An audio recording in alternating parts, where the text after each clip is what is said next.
Mais écoutez la voix du Seigneur.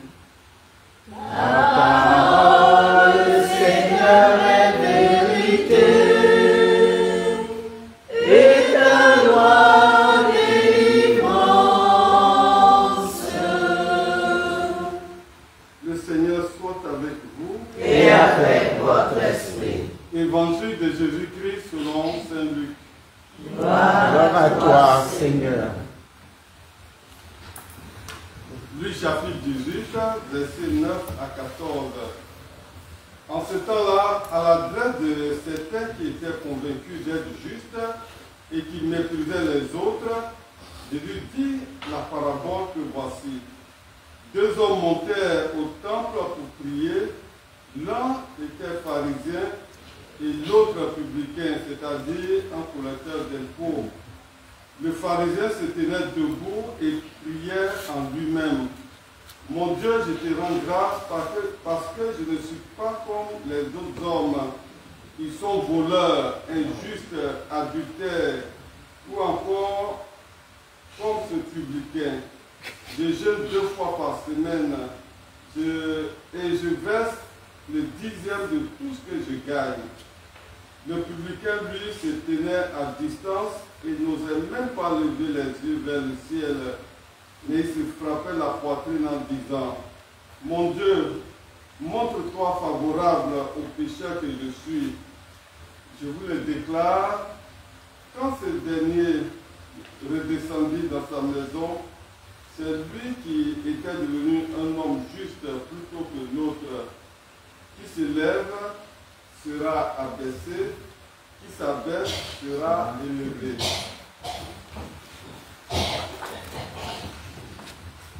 Acclamons la parole de Dieu. Louange à toi, Seigneur Jésus.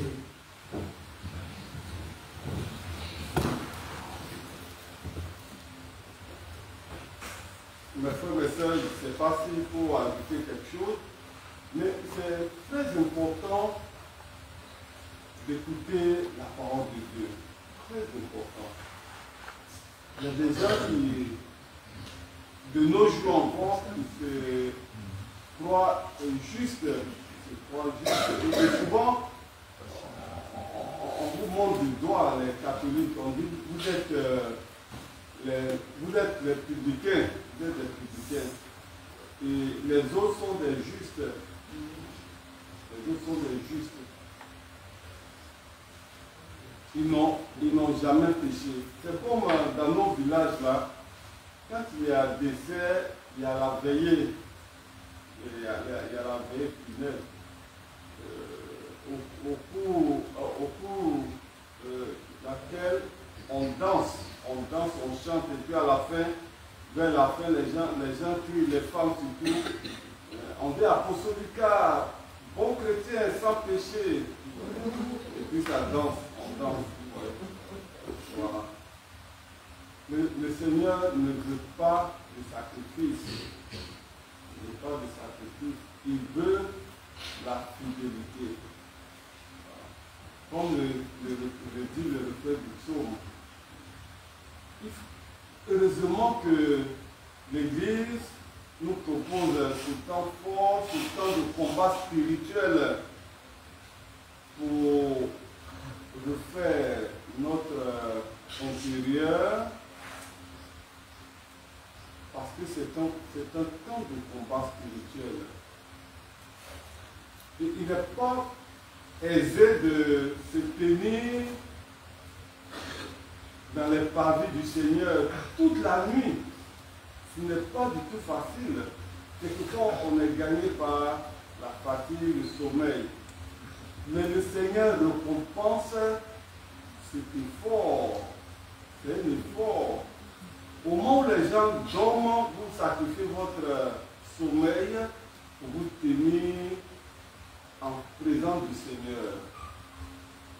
Et ici, nous sommes dans un sanctuaire. Le plus souvent, on dit oratoire. Nous sommes dans un sanctuaire, le sanctuaire Marie-Mère de la charité chrétienne. Et pendant que nous prions, elle prie avec nous, elle nous soutient. Elle sait que le combat n'est pas facile. On peut somnoler, on peut dormir, mais elle nous soutient. Je vous assure que tout ce mois-ci, Marie-Mère de la Charité chrétienne sera avec nous. Parce que c'est son seul sacrifice, c'est de rester avec nous. Et quand pourquoi on dit 1000 ave? Pourquoi, à votre avis, pourquoi on 1000 ave? On dit 1000 ave, pourquoi? Pourquoi? Parce qu'on récite 1000 fois l'Ave Maria. On récite 1000 fois l'Ave Maria. Très bien. On récite 1000 fois l'Ave Maria. Et j'ai demandé pourquoi, parce que à l'Annonciation, dès qu'elle a accepté d'accueillir la parole de Dieu, elle a reçu combien d'anges? Elle a reçu combien d'anges? Combien? 1000 anges. 1000 anges, c'est pourquoi on récite 1000 fois l'Ave Maria. Elle a reçu 1000 anges. Et c'est lorsque notre Sauveur est né là, que la première fois, son mari Joseph a vu, on dit vis-à-vis, non? Oui. Il a vu vis-à-vis, ou bien il a vu de ses yeux ses anges. Mais Marie les voyait jusqu'à l'accouchement. C'est pourquoi il y a un chant, il y a longtemps j'oublie ce chant, mais il y a une partie qui me plaît beaucoup. On dit 1000 anges folâtres dans un rayon d'eau. Je n'ai pas une belle voix. Voilà. Mais 1000 anges qui folâtrent dans un rayon d'or. Et pour terminer, je vais vous donner un petit témoignage. Une fois, j'ai rassemblé un petit groupe là et nous avons veillé, nous avons fait les 1000, non pas 1000 ave, les 1000 victoires, on a fait les 1000 victoires et c'était au village. Quand on a fini les 1000 victoires, on devait rentrer à la maison. On a fini autour de 3 heures moins comme ça, on a commencé à minuit, on a fini autour de 3 heures moins, puis on rentrait à la maison. Et dans le groupe, tenez-vous bien, il y a une de nos sœurs qui a pour petite sœur une jumelle. Et donc, sa sœur est partie et elle a frappé la porte. Elle a frappé à la porte et sa petite sœur a ouvert. Quand sa petite sœur a ouvert la porte, elle dit, grande sœur, tu viens d'où? Elle dit, elle vient de la veillée. Donc quand elle a pris de veiller, ça a pensé que c'était veillée funèbre. Comment? Funèbre. Veillée funèbre. Et puis le lendemain, maintenant, elle lui fait la révélation. Elle dit, pendant que tu étais en chemin, les anges sont rentrés dans la maison. Et puis, quand tu as frappé que j'ai ouvert la porte, il y avait encore plein d'anges autour de toi. Écoutez bien le témoignage. Et quelquefois, il y a d'autres témoignages encore. Lorsque les frères et sœurs avec qui on faisait les 1000 ave, c'est pas une nuit, une seule nuit, on enchaînait.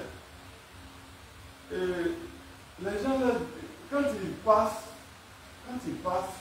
et qu'ils saluent quelqu'un, on salue au passage, quand ils saluent, mais les gens les regardent, ils se tournent et puis les regardent, mais il y a beaucoup d'hommes autour de toi comme ça. Et quand tu regardes, tu ne vois rien, mais c'est eux qui voient. Ouais. Alors quand on finit les 1000 ave, les anges nous accompagnent. Tout le temps que durant le mois, ils sont avec vous, ces 1000 anges-là. C'est la seule récompense que la Vierge nous donne.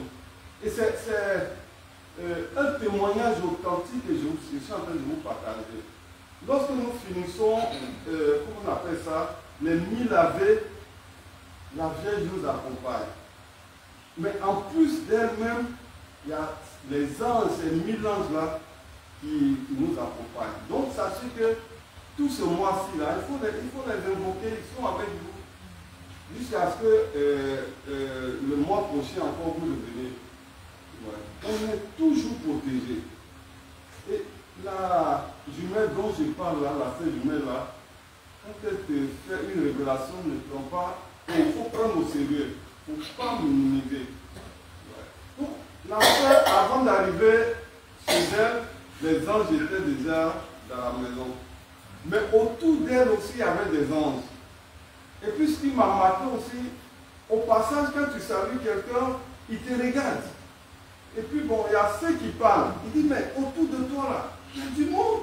Tu peux regarder, tu vas perdre, toi, tu ne vas pas voir. Ouais. Alors donc, on est protégé. Je vous le dis parce que peut-être vous pouvez penser que bon, vous êtes venu passer un temps inutile. Non, ce n'est pas un temps inutile.